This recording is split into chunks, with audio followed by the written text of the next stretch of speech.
Class city high school की तरफ से आपके लिए क्लास ऑनलाइन क्लासेस जो से वो स्टार्ट हुई हैं और हमने चैप्टर नंबर 9 जो से स्टार्ट किया हुआ है। चैप्टर नंबर 9 प्रीवियस लेक्चर में हम लोग सारा डिटेल में थ्योरेटिकल पोर्शन हम डिस्कस कर चुके हैं। टुडे वी विल डिस्कस और elaborate the numerical portion of that chapter. Numericals में हम लोगों ने जितने भी अभी तक हम थ्योरेटिकल पोर्शन किया है, अब उसको हम लोग न्यूमेरिकली फाइंड आउट करेंगे कि डिफरेंट वैल्यूज़ के थ्रू हम कंसंट्रेशन फाइंड आउट कर सकते हैं या इक्विलिब्रियम कांस्टेंट की वैल्यू को फाइंड आउट कर सकते हैं न्यूमेरिकल पोर्शंस में। ठीक है, फर्स्ट हमारे पास जो न्यूमेरिकल है एक्सरसाइज का है। मैं यहाँ पे सॉल्व करती हूँ, उससे पहले आपको स्टेटमेंट को अंडरस्टैंड करना है। फर्स्ट न्यूमेरिकल है हमारा for the decomposition of di nitrogen oxide into nitrogen and oxygen reversible reaction take place as. क्या उन्होंने कहा हमारे पास क्या है जी, डाई नाइट्रोजन ऑक्साइड है और इसके दरमियान रिएक्शन कौन सा हो रहा है, रिवर्सिबल रिएक्शन हो रहा है and it produce nitrogen and oxygen. It produce nitrogen and oxygen. ठीक है, ये केमिकल इक्वेशन हम लोगों को दी हुई है। ठीक है, अगर किसी न्यूमेरिकल में केमिकल इक्वेशन अगर ये नहीं दी गई तो आपको स्टेटमेंट के थ्रू न्यूमेरिकल पोर्शन के लिए ये इक्वेशन जो उनसे वो राइट डाउन करनी आनी चाहिए, क्योंकि इसी इक्वेशन के थ्रू हम लोगों ने जब हमने केसी की वैल्यू पढ़ी थी तो हमने ये बताया था कि अगर हमारे पास बैलेंस्ड केमिकल इक्वेशन हो तो उसके थ्रू हम लोग इक्विलिब्रियम कांस्टेंट का जो है वो फाइंड आउट कर सकते हैं, या फिर किसी भी सब्सटेंस के अगर हम लोगों ने रिएक्टेंट्स की या प्रोडक्ट्स की कंसंट्रेशन को फाइंड आउट करना है तो सबसे पहले हम लोगों को इसकी जो सी क्या मालूम होनी चाहिए, इक्वेशन पता होनी चाहिए। फिर उन्होंने कहा जी ये हमारे पास इन्होंने इक्वेशन दी गई है, गिवन डाटा में इन्होंने हमें क्या प्रोवाइड किया हुआ है, गिवन डाटा में इन्होंने कहा कि concentration of nitrogen oxide, nitrogen and oxygen are 3 values दी और इनका रिस्पेक्टिवली मतलब ये है कि 3 वैल्यूज़ हैं। तो फर्स्ट की वैल्यू जो फर्स्ट है, जैसे डाई नाइट्रोजन ऑक्साइड है तो उसकी हमें वैल्यू दी गई है, डाई नाइट्रोजन ऑक्साइड की वैल्यू हमें दी हुई है 1.95 मोल पर dm³। ठीक है, फिर हम लोगों को डाई नाइट्रोजन ऑक्साइड की वैल्यू हमें दी हुई है 1.1 मोल पर dm³ दी है। कंसंट्रेशन ऑफ नाइट्रोजन हमें कितनी प्रोवाइड की गई है, 3.90 मोल पर dm³, while concentration of oxygen हमें दी गई है जी 1.95 मोल पर dm³। और इन्होंने कहा फाइंड दी केसी, तो हमने फाइंड क्या करना है,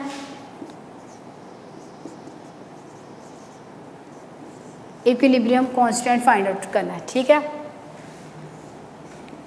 अब इक्विलिब्रियम के लिए आप लोगों ने फार्मूला लिखना है। हमने क्या कहा,